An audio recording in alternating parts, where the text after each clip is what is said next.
श्री स्वामी समर्थ. ओम स्वामिनीवर आपले सर्वांचे सहर्ष स्वागत आहे.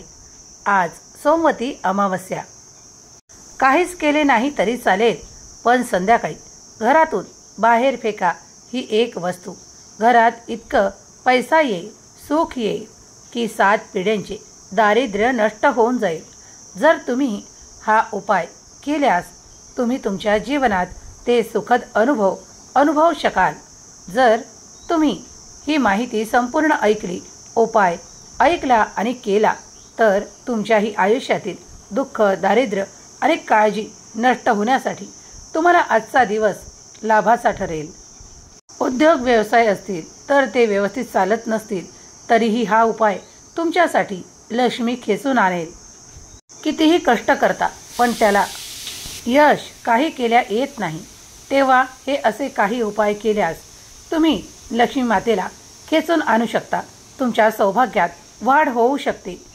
घरात वादविवाद, क्लेश, भांडणे होत असतील, पैसा पुरत नसेल, घरात खूप नकारात्मकता वातावरण निर्माण झाले असेल, या सर्व गोष्टी दूर व्हाव्या आणि आयुष्यात सुख, समाधान आणि प्रगतीचे मार्ग आपल्याला सापडावे यासाठीच आजचा हा उपाय सोमवती अमावस्येला करायचा आहे.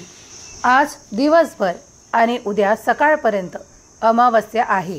घरातील लहान मुले कटकट, किरकिर आणि खूप काही त्रास देत असतील तरी सुद्धा हा उपाय केल्याने तुम्ही खूप काही फरक त्याच्यात पाहू शकाल.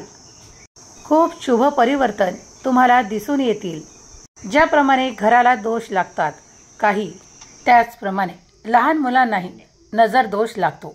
ते सर्व काही काढण्यासाठी हा उपाय अत्यंत प्रभावी आहे. संध्याकाळच्या वेळेस देवासमोर बसून काल भैरव अष्टक वाचायचे. त्यासोबतच एका वाटीमध्ये 1 चमचा तीळ, थोडी पिवळी मोहरी आणि थोडे खडे मीठ, त्यासोबत 4 ते 5 काळे मिरे देवासमोर ही वाटी ठेवून द्या. दिवाबत्ती करा. काल भैरव अष्टक वाचा. दिवे लागणीच्या वेळेस तुम्हाला हा उपाय करायचा आहे. त्याआधी जमेल तेव्हा दिवसभरात तुम्हाला 1 भाकरीचा तुकडा घ्यायचा आहे आणि त्याला थोडंसं काजळाचं बोट लावायचं आहे आणि ती भाकर घरावरून ओवाळून एखाद्या कुत्र्याला खायला द्यायची आहे. त्याचप्रमाणे काल भैरव अष्टक वाचन झाल्यानंतर, दिवाबत्ती झाल्यानंतर प्रार्थना करून ते जे साहित्य वाटीत घेतले आहे ते सर्व काही साहित्य आपल्या लहान मुलावरून ओवाळून घ्यायचे आहे. 7 वेळा ते ओवाळून घ्यायचे आहे. जेही कुणाची तब्येत ठीक नसेल त्यांच्यावरूनही तुम्ही ओवाळू शकता. प्रत्येकासाठी वेगळे साहित्य घेण्याची आवश्यकता नाही.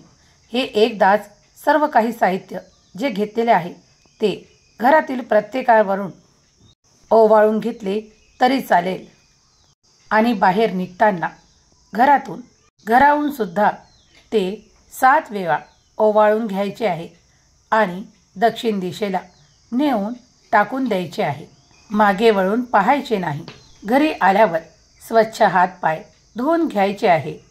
सोमवती अमावस्या आहे, त्या कारणाने आज शिव मंदिरात जाता येईल तर नक्की जाऊन 1 लोटा जल आणि 1, 3, 5 अशा प्रमाणात देवादिदेव महादेवांना बेलपत्र अर्पण करून ते जल अर्पण करायचे आहे. त्यामुळे ज्यांच्या आरोग्यात काही समस्या आहे त्या देखील समाप्त होतील. हे उपाय करत असताना तुम्ही तुमच्या इष्टदेवाचे नामस्मरण केले तरीही चालेल. मनोभावे केलेले देव सर्व काही स्वीकार करतात. भोळ्या भक्तीने तुम्ही जर हे कराल तर सर्व काही पावन होईल.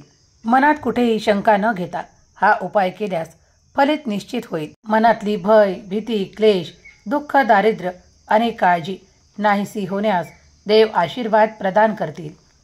ही माहिती तुम्हाला कशी वाटते कमेंट्समध्ये नक्की सांगा. तुम्ही दिलेला व्हिडिओला वेळ निरर्थक होणार नाही, तो नक्कीच सार्थकी लागेल. ओम स्वामिनीला सर्वप्रथम भेट देत असाल तर नक्कीच चॅनलला सबस्क्राईब करा. लाईक, शेअर, व्हिडिओ आवडल्यास नक्की करा. देवाचे कृपेने तुमचा आजचा दिवस सुखाने आनंदाने जाओ ही स्वामी माऊली चरणी प्रार्थना. ओम स्वामिनीवर आपले सदैव स्वागत आहे. श्री स्वामी समर्थ. जय जय स्वामी समर्थ.